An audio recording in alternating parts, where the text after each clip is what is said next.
This is the second part of my lecture on Dwight David Eisenhower.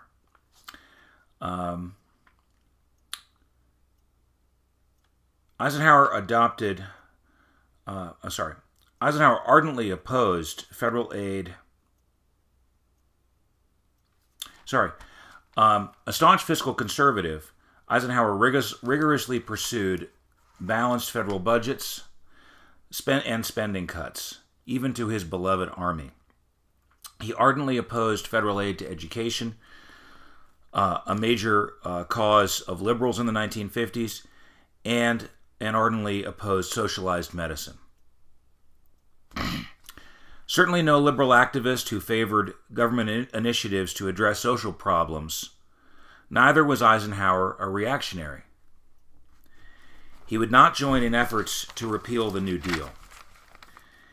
In 1954, Eisenhower signed a broadening of Social Security. He also sought to broaden the federal minimum wage to cover more workers.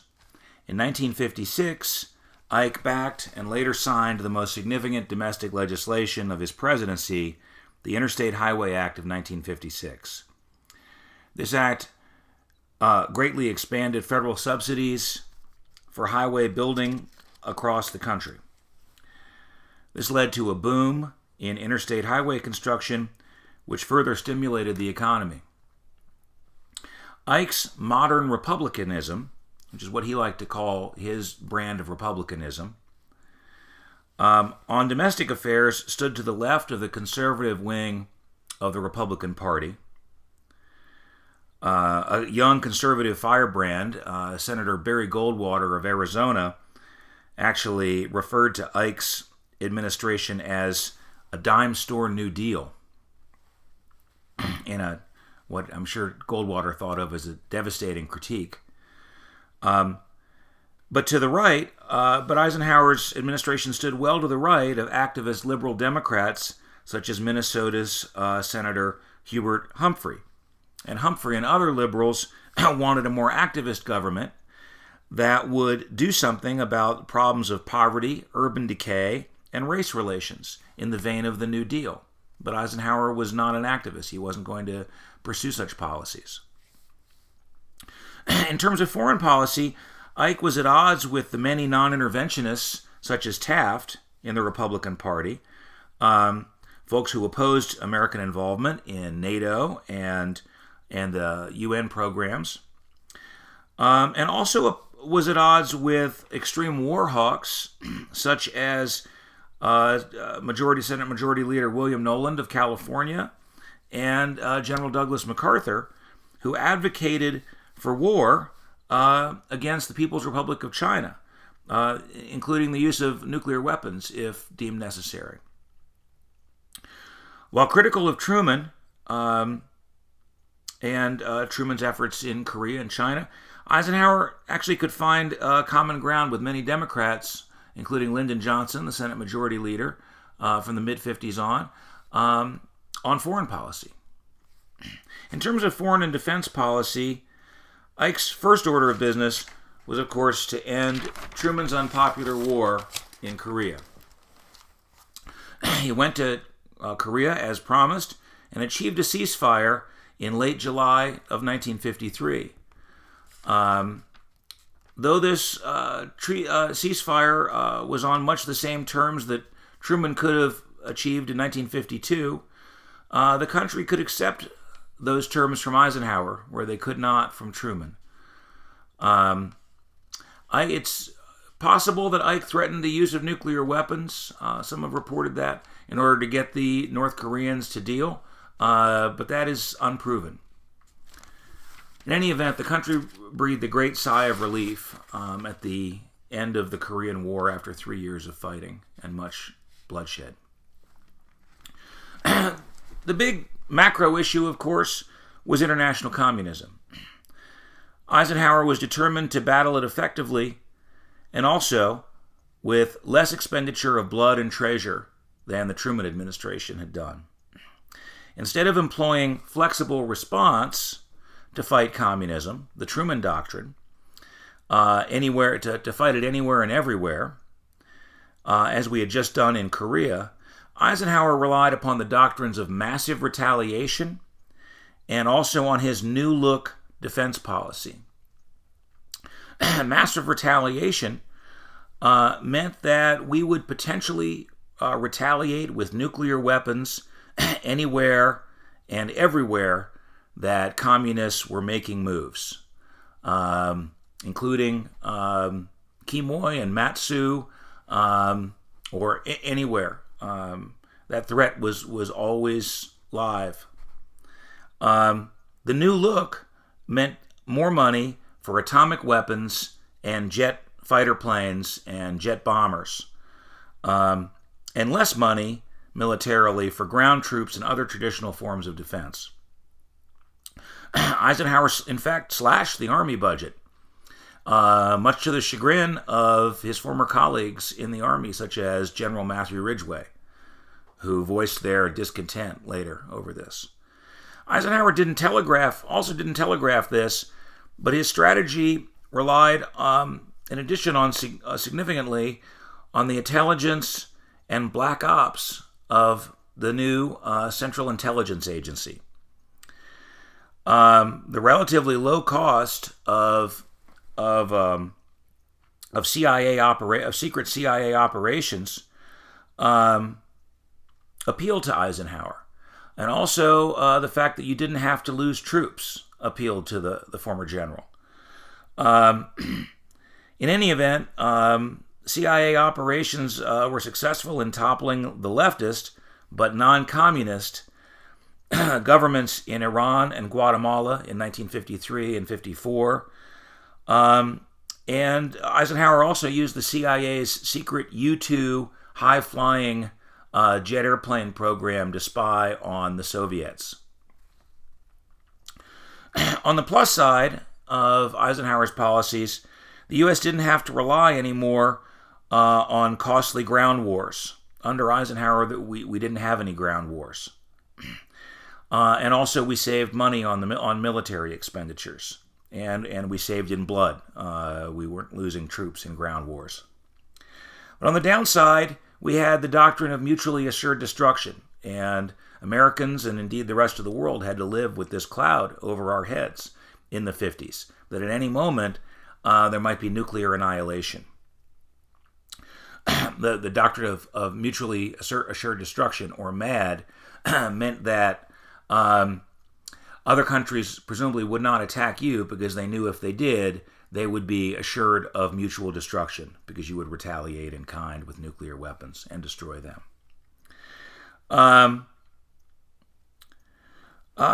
Also, massive retaliation was an unwieldy tool, as John F. Kennedy, a young senator from Massachusetts, and others pointed out. There was always the danger that another nation would call our bluff and essentially dare us to bomb them, which we might not be willing to do. So we were sort of damned if we did, damned if we didn't. If we did bomb them, we might be plunging the world into the nuclear abyss. But if they dared us and got away with it, then that would only embolden other countries to dare us to use nuclear weapons.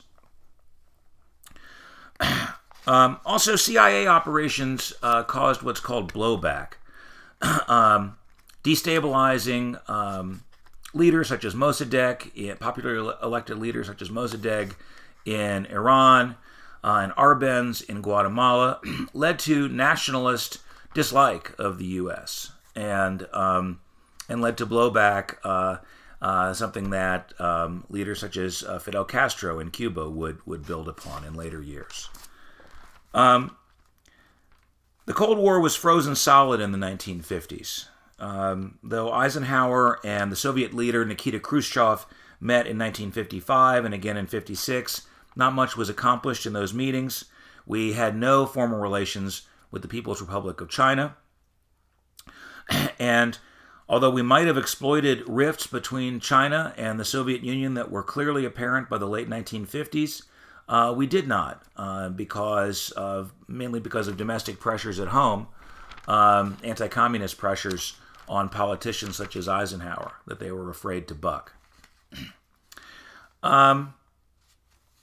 Eisenhower demonstrated, however, his great ability in face-offs such as the one over Quemoy and Matsu with the People's Republic of China, and also over the Suez Crisis in late 1956, and showed his great ability. Repeatedly, advisors urged Eisenhower to use nuclear weapons, and it's to his credit that he never did so. He was urged in the crisis over Quemoy and Matsu in 1955. Senior military advisors urged Eisenhower to consider using nukes against the People's Republic, which might well have led to a thermonuclear war with the Chinese and the Soviets. And Eisenhower wisely decided not to use nukes and solved the crisis reasonably well without the use of nuclear weapons.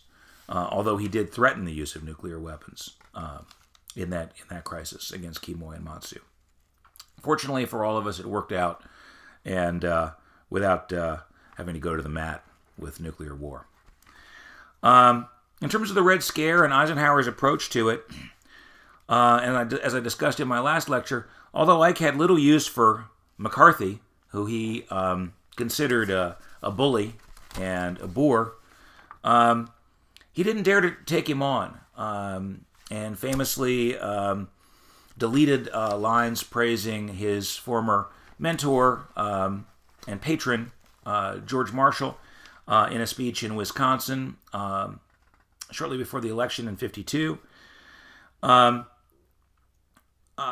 McCarthy was, until his downfall in late 54, McCarthy was quite popular with the Republican Party base. And the Second Red Scare, or McCarthyism rather, which was an aspect of the Second Red Scare, benefited Republicans and largely hurt Democrats. And so Eisenhower, as a leader of the Republican Party, was loath to take on the popular senator. He did try, however, quietly to undermine him, and certainly breathed a sigh of relief at McCarthy's downfall when he was formally censured by the Senate in late '54. In terms of civil rights, Eisenhower, in addition to being a fiscal conservative, was also socially quite conservative. He didn't believe in government activism to solve social problems. He believed that people should work things out themselves, and so he really did not have much empathy with the civil rights movement, and he was outright bothered by and even disgusted by the Warren Court's decision in Brown versus Board of Education, which of course ordered the desegregation of public schools in May of 1954. Eisenhower, who had just recently appointed Warren Chief Justice of the Supreme Court, was disgusted that Warren would lead the court in such a decision, despite the fact that it was an historic decision that righted the great wrong of Plessy versus Ferguson and the legal segregation of public schools. It was too activist for Eisenhower, and he, although he said that he would enforce the decision if he had to, he did not give a strong endorsement of the decision.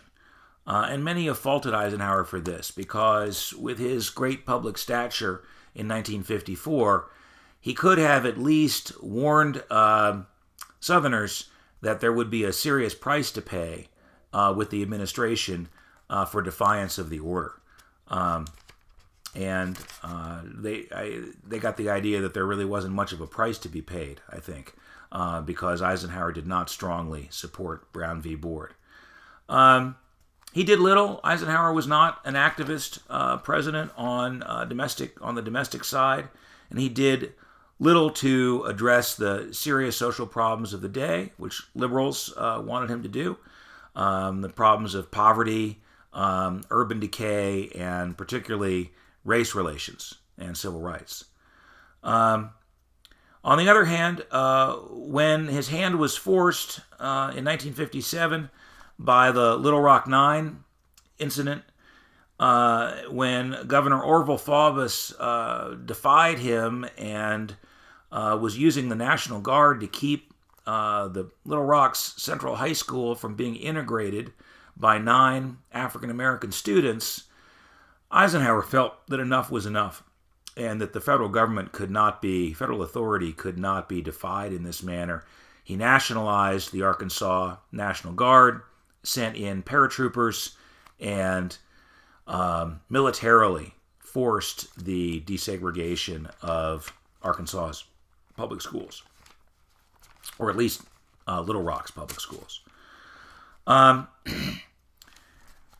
In summation, Eisenhower wanted to preside over a harmonious, moderate Cold War society in the 1950s. His vision of society was one in which the major actors in the country, big labor, big corporations, Democrats, and Republicans, could put aside their differences and work together in cooperation. Eisenhower liked to stay above partisan political fights and essentially try to lead the country from above, from almost a nonpartisan position. He was personally very popular, but his party, the Republican Party, was much less so. And for 6 of the 8 years that he held office, the Democrats controlled Congress. His stature and understanding of world affairs served him very well during his 8 years in office. And Eisenhower generally gets high marks for his foreign affairs leadership. He was very effective in dealing with the Suez Crisis in late 1956, and was generally effective at dealing with foreign leaders and understanding the world situation. He gets generally less high marks on the domestic side. Many of the problems that he inherited and might have dealt with, such as urban poverty, race relations, most particularly, and the decay of America's cities, he did little about. And those problems tended to fester and break out in the 1960s. Nonetheless, when he left office, Eisenhower was one of the most respected and beloved of American presidents, and certainly the 1950s could be called the age of Ike. Thanks.